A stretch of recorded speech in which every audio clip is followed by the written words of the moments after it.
Amis milanais, amis rouges et noirs, supporters du Milan, bonjour et bonne journée. J'espère que vous avez passé une belle journée hier. Pour nous, c'était très très bien. On a pu se reposer une dernière journée. Avant de commencer, c'est parti. Dernier préparatif fini. On vient d'aller voir salle de meeting. Donc ce soir, c'est parti. Petite cérémonie d'ouverture pour cette formation en coiffure, je le rappelle, ici à Phuket. Donc voilà, tout est en place pour nous. Le boulot commence ce soir et on arrive à joindre l'utile à l'agréable avec ce magnifique paysage ici derrière, hein. Donc voilà, les petites vidéos sont faites du balcon de la chambre, donc je vous laisse admirer la vue de notre chambre. Alors quand vous allez, morale à place après cette petite victoire de dimanche, on colle le haut de classement, on est toujours là, donc c'est très très bien. Alors pas spécialement de nouvelles de mercato ces 2 derniers jours. Par contre, les grosses nouvelles sont au niveau de la société. Seule petite nouvelle du nom qui est sorti un petit peu de Mercato, c'est le jeune défenseur central du Lecce, Thiago Gabriel, qui vient de faire 21 ans. Apparemment, j'ai pas eu l'occasion de le voir, comme je vous dis, je n'ai pas pu voir correctement le match de dimanche soir, mais apparemment, très bon joueur de prospective. Il y aurait déjà beaucoup de clubs dessus, que ce soit des clubs anglais, comme la Juve en Italie. Donc voilà, il va falloir déjà batailler pour aller le chercher, mais le Milan apparemment a repris déjà les renseignements. Joueur qui sera en principe quasiment impossible d'aller chercher ici au mois de janvier, étant donné que le Lecce joue aussi son maintien en Serie A, donc ça sera très difficile.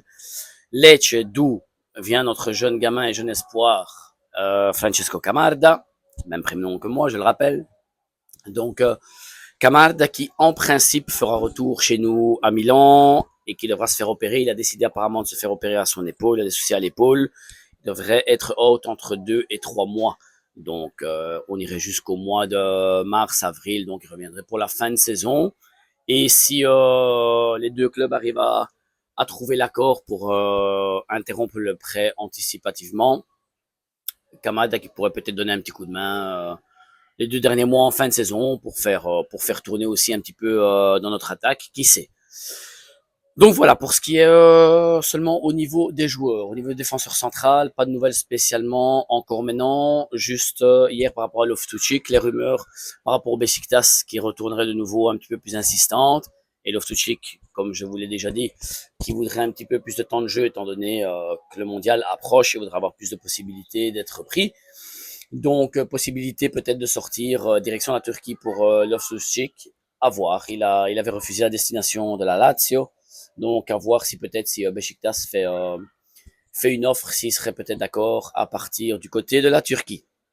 Au niveau propriété, toutes les rumeurs ont l'air d'être confirmées parce que bon, quand ça sort de milieux importants comme Calcio et Finance, en Italie qui s'occupe de savoir tout ce qui est nouvelles, etc. dans le monde sportif aussi financier. Ce sont des nouvelles qui sortent toujours en avant-première en général. Donc voilà, c'est un peu confirmé par tous les journalistes sportifs. Donc on va vers cette direction-là. Redbird apparemment serait tout proche de liquider Elliott. Ça devrait être Manulife Comvest. C'est un groupe canadien apparemment, au niveau des assurances, etc., qui serait, si j'ai bien compris, le 28e groupe qui gère des fonds d'investissement. Donc voilà, c'est quand même quelqu'un d'assez réputé aussi. Et le fait de pouvoir liquider Elliott donnera à Redbird à Cardinal les mains beaucoup plus libres en principe au niveau sportif, parce que là il y a toujours en général le veto de Elliott pour quoi que ce soit comme décision au niveau d'investissement pour les joueurs, etc. Donc voilà, on aimerait bien tous liquider tout à fait que ce soit Elliott et Redbird et qu'il y ait vraiment une grosse propriété qui arrive. Mais Redbird voit le business arriver avec le dossier qui est en route encore pour la construction du stade. Donc voilà, il estime qu'il sera encore capable de générer beaucoup plus d'argent. Donc Cardinal qui ne veut pas sortir en principe encore maintenant, mais voilà, le fait de liquider, excusez-moi, le fait de liquider déjà Elliott serait déjà une très grande chose. Il aurait les mains plus libres. Et la personne qu'il a engagée ici au mois de juillet, si je ne me trompe, Calvelli, personne très importante, qu'il a été au milieu sportif puisqu'il était le grand manager au niveau de l'ATP tennis. C'est lui qui avait fait les négociations, je pense, avec le fonds PIF au niveau du tennis, etc.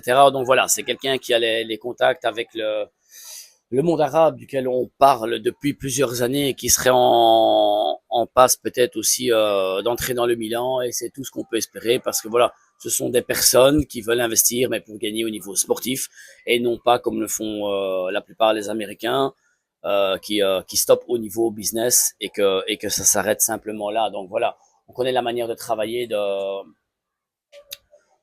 l'autre côté du monde à ce niveau-là et eux c'est en priorité le domaine sportif aussi. Donc voilà, ce serait une chose bonne et belle de pouvoir passer dans leurs mains pour pouvoir retourner un jour à gagner.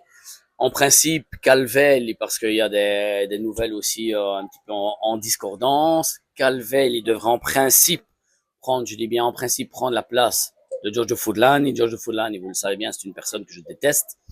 Une personne qui veut toujours mettre son nez n'importe où, qui ne comprend rien de football, se dit un grand Milanais, mais comment il comprend rien de football. D'autres rumeurs disent qu'il pourrait peut-être rester, je ne sais pas. Mais si, au cas où il resterait au Milan, à mon avis, ça serait avec beaucoup moins de pouvoir décisionnel. Et je crois que les personnes qui s'occupent du niveau sportif, donc Iglita comme directeur sportif, auront beaucoup plus leur mot à dire dans le choix des joueurs, à mon avis. Après, au niveau de la société, il y aura toujours celui qui dira oui ou non pour faire l'investissement d'un joueur, si le budget est trop élevé ou pas, et ce qui est normal. Mais ce qu'il faudrait, c'est que pour le domaine sportif, ce soit quelqu'un de sportif et qui comprenne de football, l'achat des joueurs. Donc, ce serait déjà très important. On a eu un petit indice ces jours-ci, puisque c'était Calvelli qui a été représenté, qui était avec Redbird, si j'ai bien compris, avec Cardinal à Londres pour discuter de la NBA. Je rappelle que Cardinal a un projet. Donc, il y a un projet qui est en cours, très important au niveau financier. Il est très réel. Ce serait de créer une NBA en Europe avec comme nom des équipes comme les équipes de foot. Et ce serait le Milan qui serait repris pour la ville de Milan comme équipe de basket. Donc voilà, c'était Calvelli qui était là et non Furlani. Donc, ce sont toutes des petites choses, petits indices qui montrent que ce personnage aura de plus en plus de choses à dire. Il est déjà dans le CDA, dans le comité d'administration du Milan. Donc, ça commence à montrer vraiment l'importance qu'il aura peut-être dans le club. Donc voilà, ce sont les nouvelles pour le moment. Au niveau sportif, on attend des nouvelles au niveau de Salemakers. Résonance magnétique parce qu'il avait une petite gêne à l'adducteur, c'est pour ça qu'il est sorti contre le Lecce. Pas de lésion, mais il faudra contrôler ça d'ici dimanche pour voir s'il pourra être apte ou pas à jouer contre la Rome dimanche. Yachar, des très bons matchs. Espérons qu'il continue à prendre de plus en plus de minutage dans les jambes pour tout doucement prendre la place de Modric au milieu de terrain et prendre vraiment les clés de ce milieu de terrain et faire ce pourquoi il a été pris parce qu'on croit, le club croit énormément en lui, surtout Tal, et qu'il a voulu énormément. Et moi aussi, je vous avoue que c'est un joueur sur qui je compte énormément. Donc voilà, bien, allons de l'avant, continuons à prendre des points. Et espérons avoir une petite nouvelle ou deux au moins de mercato, au moins faire un défenseur central parce qu'on en a besoin et peut-être quelqu'un à droite pour faire souffler. Alexis, chers amis, petit like pour la vidéo, pour la vue ici derrière magnifique. Abonnez-vous, c'est totalement gratuit, je le rappelle. Des abonnés toujours ces derniers jours, des commentaires, mon ami du Canada, je le rappelle, un grand merci toujours pour tes commentaires, ça fait vraiment plaisir toujours à lire.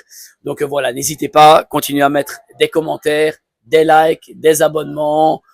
Tout suivra d'un coup et tous ensemble pour une petite victoire ce week-end. On s'entendra demain après notre premier jour ici, notre gala d'ouverture ce soir. Je vous en dirai un petit peu plus demain, comme ça je vous fais un petit peu participer à ce pourquoi on est ici en Thaïlande avec ma femme. Donc voilà, vous aurez des nouvelles globales sur le monde sportif du Milan, mais en même temps sur notre boulot ici en Thaïlande, à Phuket. Sempre Forza Milan, tous ensemble chers amis, bonne journée, au revoir.